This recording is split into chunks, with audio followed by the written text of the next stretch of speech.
You're listening to the Broadway Podcast Network.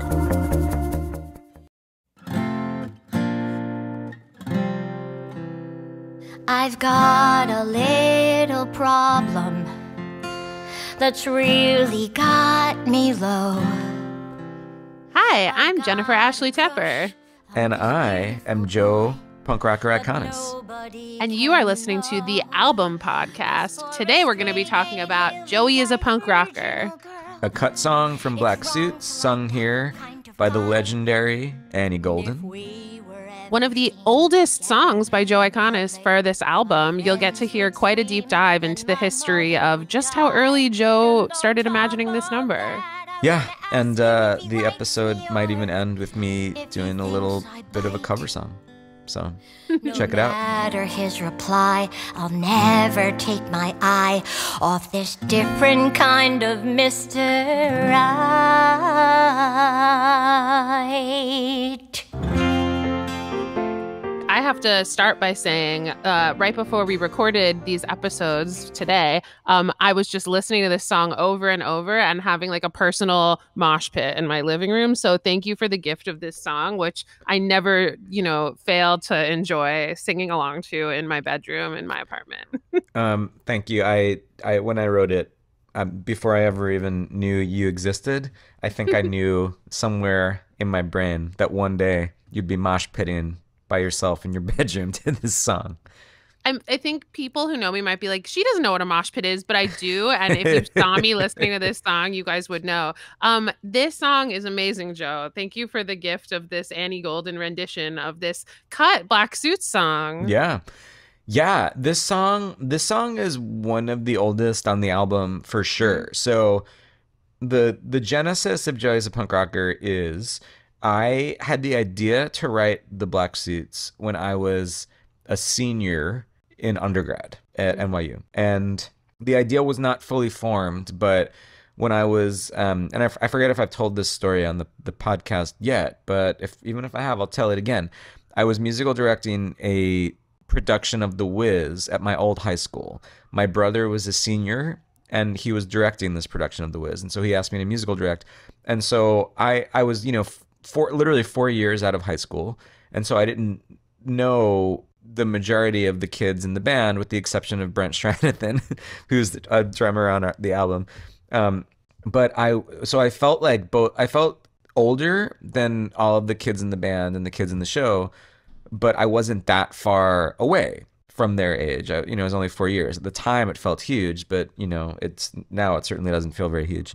But at the time, I was so taken with sort of watching young people in a rehearsal situation, and how when you're in rehearsals for a show, you're building this family. You're with everyone constantly, and it's all you think about, and it's all you talk about, and you're all working towards the same goal, every single day. And then the show happens, and you do 2 performances of it, and then it all breaks apart. And if you're in high school, you're still seeing people, but it's just not the same. It's not the same as when you're all together in rehearsals for the show. And so it seemed really similar to me to how the kids in the pit band who were in actual rock bands, how their relationship with their like garage bands where it's like that, they were sort of talking about, they're preparing for shows or whatever, but then in high school, at least, when you're in a garage band, like then someone goes off to college or someone's family moves,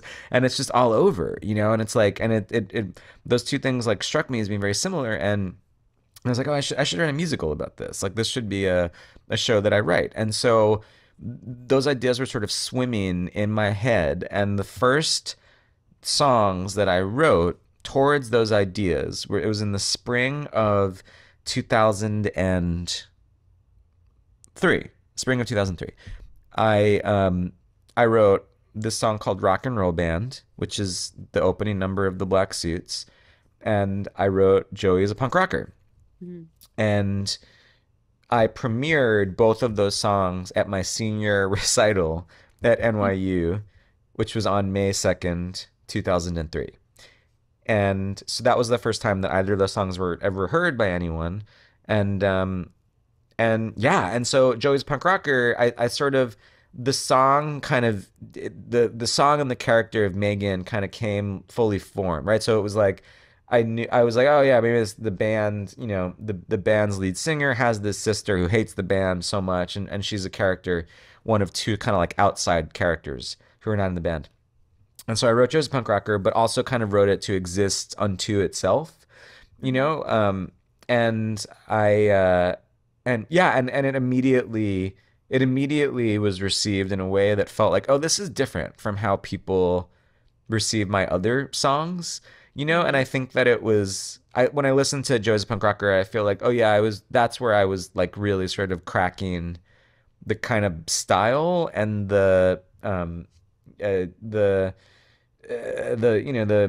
vibe that would then sort of become something that defined my writing. Like the sort of humor mixed with the sentiment and the way the music played with it all. Like it kind of I can hear my own sort of writing style, sort of congealing when I listen to Joe's Punk Rocker. And yeah, and so that was kind of how that song was born. And when I wrote it, I was thinking a lot about Frank Mills from Hair, and I've always loved Frank Mills. And Joey's a Punk Rocker is like a lot more of like a sort of traditional musical theater song than Frank Mills is. Frank Mills, it doesn't have a lot of rhymes and it kind of feels like a letter set to music. But the absolute like the sentiment of Frank Mills and the sort of purity of it was something that really informed the writing of Joey's a Punk Rocker. And I think what I always loved about Frank Mills is like, in Hair, which is this show that, yeah, it's about peace and love, but it's like, it's like Hair is like pretty gritty and there's lots of like sort of edgy things in Hair, but that song, Frank Mills, is allowed to be this moment of just total, complete, it's romance, it's like that's what it is, and it's this like romantic idea of someone, and it's also kind of like, it's sad because we know that it's not gonna happen. And it's like Frank Mills is more of an idea than he is an actual guy. And so that's what I think I was trying to capture in Joey's a Punk Rocker. So many things that are so interesting about that. The role in the black suits that originally sung this, the sister character that you mentioned, was originated by Sarah Glendenning in the first time Black Suits was staged. Obviously, the great Annie Golden, who performs this track on the album, was also in the cast, but didn't sing this song. When did the idea, and it sounds like maybe it was in your head all along, given the Frank Mills connection, but when did the idea of Annie singing it occur to you, and how has that evolved since, you started writing the show so long ago? Annie became involved very early, and here she is regaling us with her rendition. Yeah, well, so how it came about was, so Joey's a Punk Rocker, I should say that, so Sarah Glendenning originated the role brilliantly. She was great. Pre-Glendenning, we had done, many readings of the Black Suits, and so a hilarious list of very credentialed, very famous actresses played the role of Megan and sung that song. Like Annalie Ashford did it, Alison Pill did it, Mamie Gummer did it. Like lots of sparkly actresses of a certain time did that part.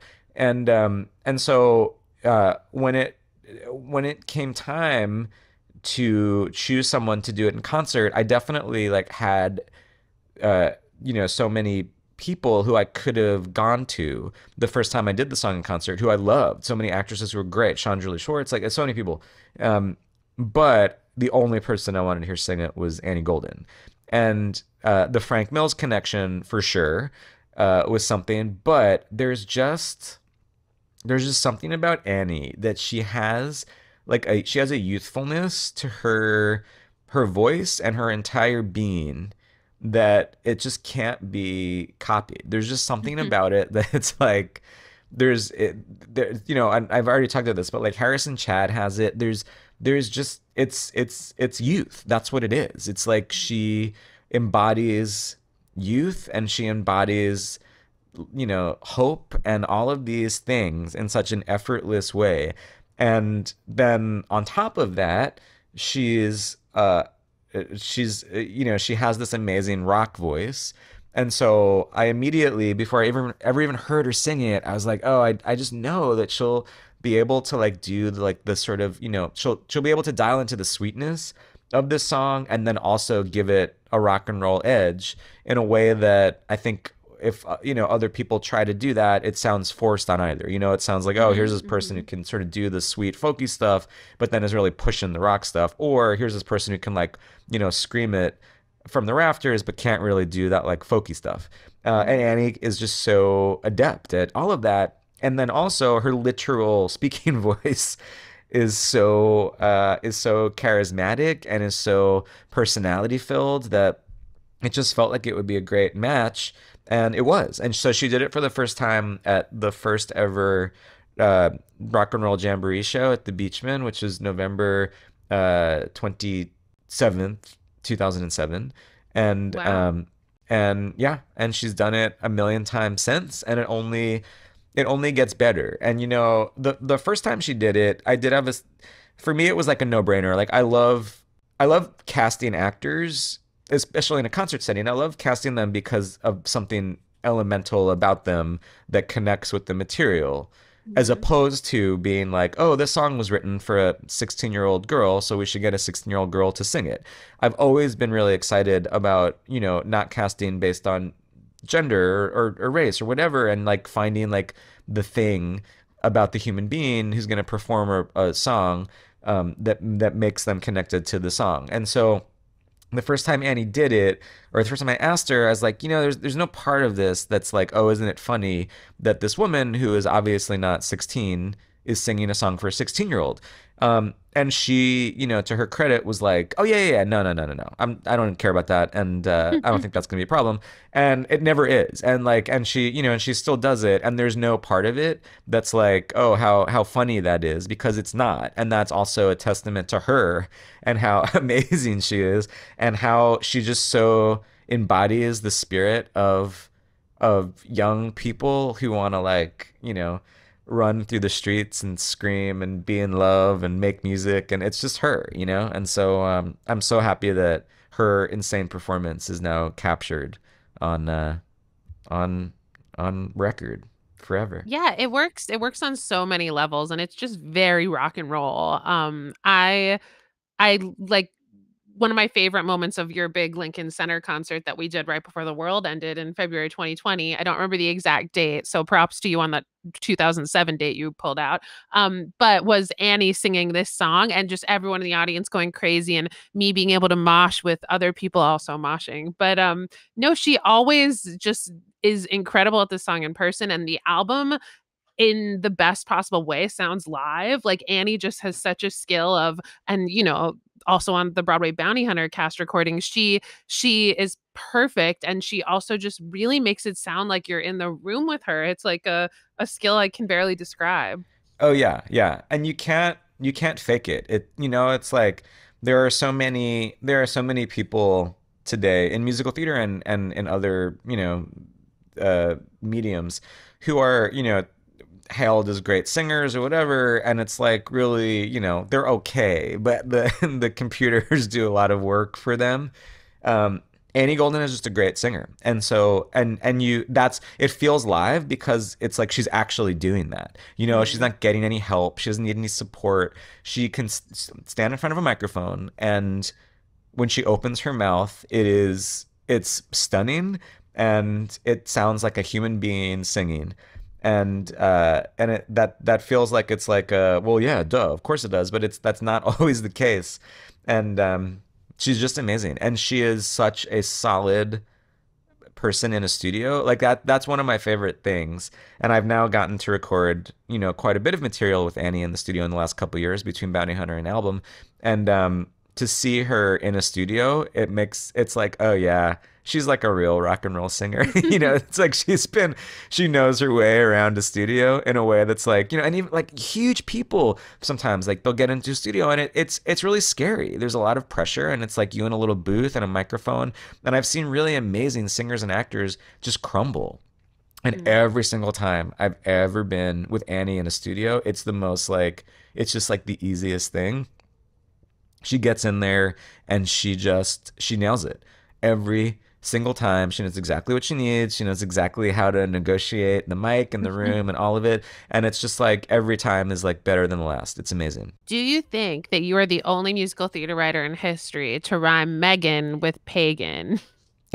It's actually Megan. I said it badly, but no, that's not my real question. When this song was cut, like, did you envision that it would have such a life in your concerts? Because how did that happen with feeling like, okay, well, this character and this show evolved so that the song's no longer in it? Do you want to talk about that? Yeah. Yeah. I mean, it's funny. I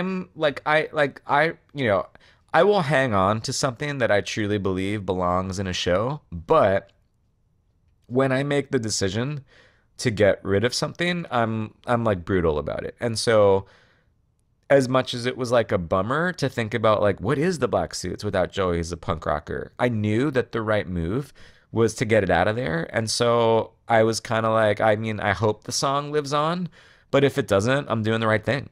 And I kind of suspected that it would because even at the time that I cut it, it had already sort of had a bit of a life, sort of Joey's a Punk Rocker and Blue Hair were like the two songs that people tended to know me from pre like Broadway Here I Come.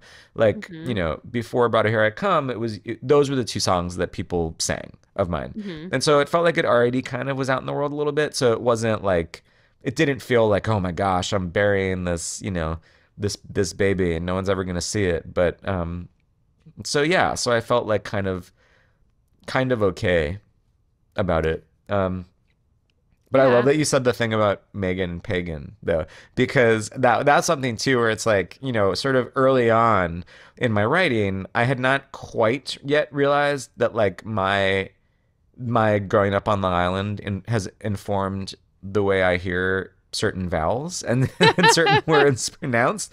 And so I'm such a stickler for rhymes. And Joey's Punk Rocker is like kind of sloppy rhyme wise, but it's totally fine. You wrote it when you were 10. We've been over I was very that. young. Yeah. I was kinder to myself / lazier then with rhymes. But no, but it is a correct rhyme. I know. Megan is how you say Megan, which I said how I say it. But yeah, no, but I just didn't know. I was like, oh yeah, like that's how you say that name, Megan. If our collaborator Bailey Ford is listening to this, she knows well because you say Bailey Belly because that's just the Long Island way. Belly. Yeah. Yeah, I know. But I mean, the thing that sort of saves us for Black Suits is that it takes place on Long Island. So, yeah, it's correct. It rhymes. It also, I remember when we were talking about, this album was in the works and we were chatting about it. And a lot of people were like, oh, cool, you're doing a big album. It's going to be like cut songs from your shows. That's awesome. Because people just, I think when you're recording a non-musical theater album, you're a musical theater writer, they're like, oh, cool. And this is actually one of only 2 songs out of 44 on the album that is technically a cut song from a musical. The other being Play the Princess from Blood Song. Yeah. A lot of my cut songs from shows, they just kind of go away.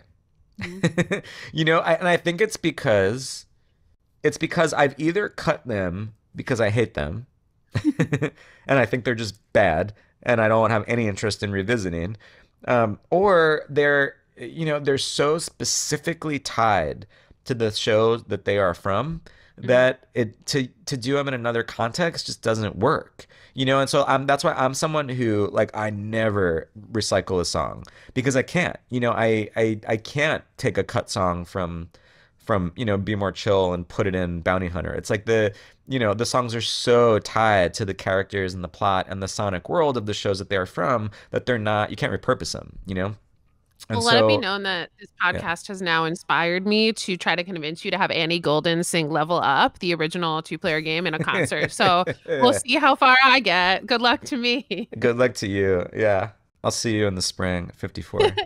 Awesome. Anything else about Joey as a punk rocker?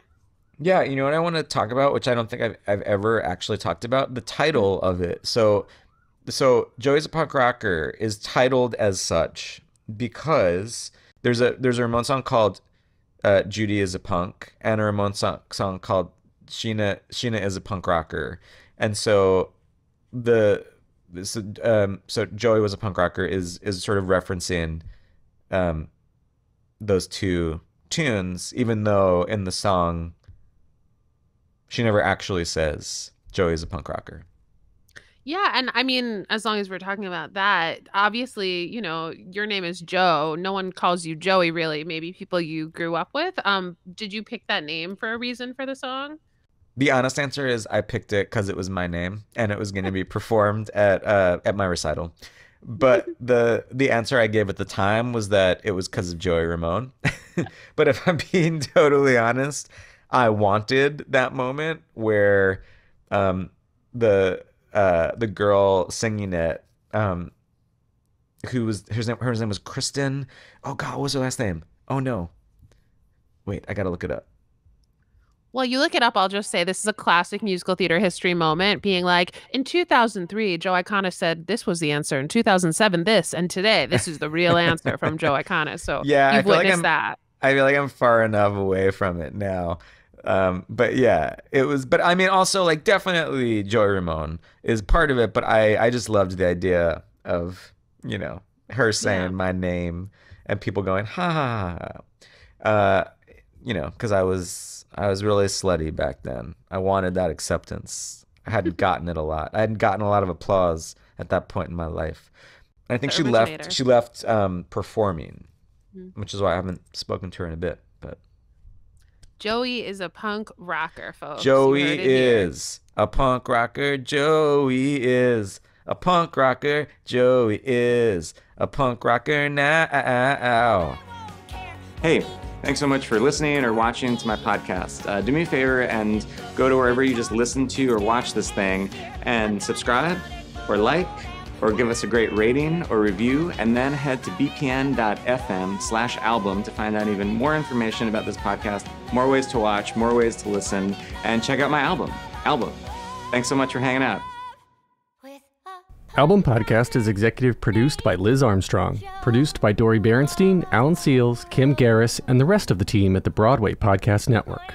Be sure to visit bpn.fm/album for both audio and video versions of this podcast and to listen to Album.